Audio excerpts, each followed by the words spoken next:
Welcome guys, NVIDIA sent me a brand new RTX 3080 and a high-end esport monitor from ASUS Republic of Gamers running at an insane 360Hz. I have been testing both with three purposes. 1. Learning how the 3080 performs in PUBG. 2. Can I feel any differences using a 360Hz monitor over a 240 one? And 3. To test a brand new NVIDIA Reflex technology that reduces system latency for games that support it. Big thanks to NVIDIA for sponsoring this video. NVIDIA claims that the RTX 3080, which is built on the new Ampere architecture, is cooler, quieter, and up to 2 times faster than the previous RTX 2080. But I don't have a 2080 to compare it with. Instead, I have a 2080 Ti that the 3080 is replacing in my system. And as I mainly play PUBG, this is the game I was truly interested in seeing how much it improved performance. I created a 5-minute benchmark on a Wrangle where I tested the two cards in various resolutions using my PUBG standard settings that you can see right here. I felt like it didn't make any sense to test with everything on Ultra, as I don't play with everything on Ultra, so I wanted to see how the card performed on realistic settings. I'm pairing the cards with an AMD Ryzen 9 5950X and 32GB of G.Skill Trident Z 3200 MHz low latency CL14 RAM. And these are the results. On 1080p, the game is so heavily CPU bound that the 3080 only increased FPS by 4%. In other words, if you play at 1080p, there's as good as no improvements to be found upgrading from a 2080 Ti. I play at 1440p though, and at this resolution the 3080 improved performance by about 16%, which enables me to run my 1440p 240Hz monitor to its potential more of the time.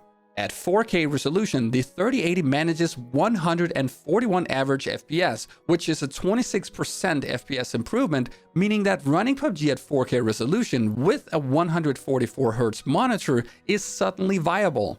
But like I said, I run the game at 1440p 240Hz, as spotting enemies at this resolution is much easier than 1080p, and there's barely any FPS difference anyway.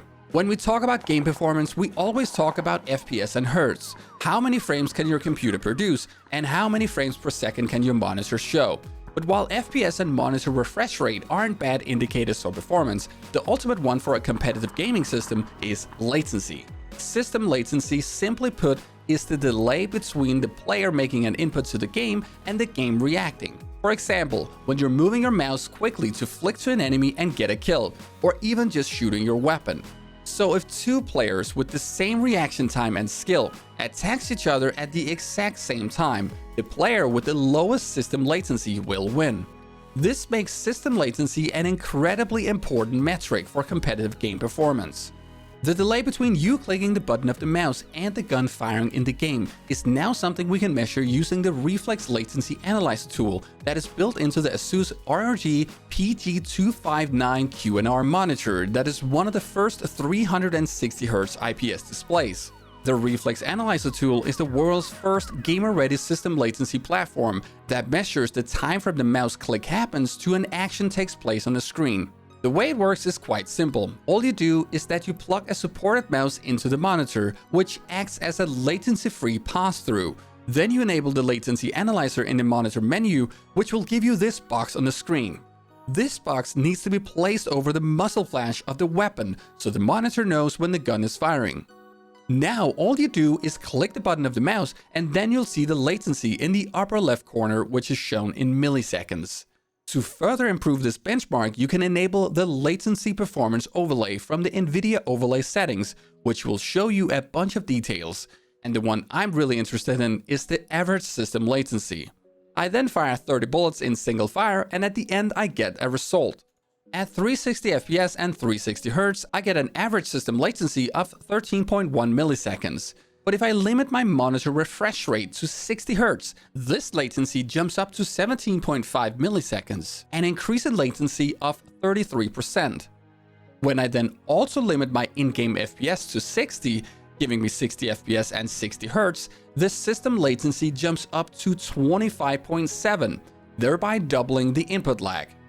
And since running the game at 60 FPS on a 60Hz monitor creates terrible screen tearing, Many might consider using VSync to smoothen it out, as VSync completely eliminates screen tearing. But doing so increases the average system latency to a mind-blowing 80 milliseconds, which is 5 times higher than what I started with. This just proves what the experienced gamers can feel when playing on low FPS and hertz. Your game simply reacts much slower. Having 13 milliseconds system latency compared to 80 milliseconds is a massive advantage in a shooter. The way to get the system latency even lower is by using the NVIDIA Reflex technology, which was announced during the Ampere reveal. Reflex reduces your system latency, ensuring you always have the most responsive system.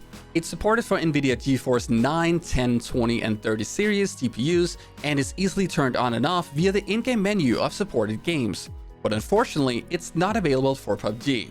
This is available in titles such as Valorant, Fortnite, and Call of Duty Modern Warfare and Warzone. So for me to test this, we're jumping into Valorant. And as I can run Valorant at 1000 FPS with this system, I am limiting the FPS to 360 to make it a fair comparison with the PUBG test we just did. Valorant is a high-end esports title developed with performance and low latency in mind. So when testing 360 FPS and 360 Hz, we do get lower system latency than PUBG, 12.2 milliseconds. But if we enable NVIDIA Reflex, this system latency drops down to 10.6 milliseconds, which is an improvement of 13%.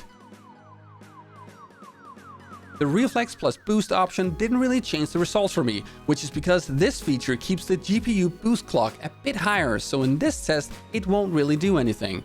I'm already manually limiting the GPU by using an FPS limiter to 360 FPS.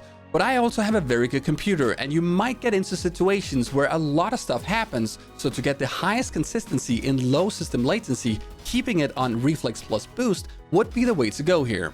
So at this point you might also be wondering, is playing on 360 Hz any noticeable difference from the 240 Hz that I normally play on? In PUBG, I rarely get that high FPS, so first of all, it's fair to say that a 360 Hz monitor won't be fully utilized there. But in Valorant, it is indeed silky smooth. I have to be honest though and say that I can barely see any difference between 240 Hz and 360. But this higher Hz monitor will still give you a competitive advantage if you can pull off that FPS due to being able to see enemies faster and having less input lag. I can also put it like this. Going from 60 to 144 Hz was magical. Going from 144 to 240 was noticeably smoother. And going from 240 Hz to 360 Hz is to get the final competitive edge and extra responsiveness. Combining an RTX 3080 plus 360 Hz plus Reflex on is the most responsive gameplay I've ever had. I hope you enjoyed this video and found it helpful, and I'll see you guys next time.